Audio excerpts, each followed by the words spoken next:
Hello everyone, welcome back to another video.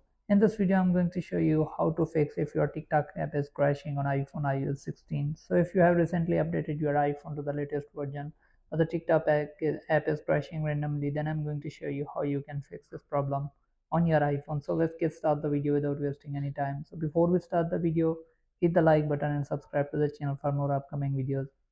So first of all, open the TikTok app and simply click on your profile, click on three lines here, click on setting, scroll down until you see this clear cache, click on it. So once it's clear, now close the app. After this, open your iPhone setting.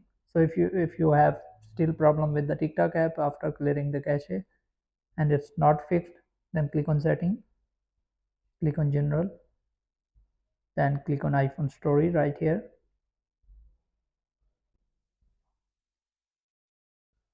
then click on TikTok app, click on offload. So this will just free up the storage, your data won't be deleted. So once it's done, you will get this option, reinstall the app. Click on it and wait until the app is reinstalled. So as you can see here, app is reinstalling. So hope you guys like this video. If you do, leave a like and comment. Thanks for watching. See you in the next video. Peace out.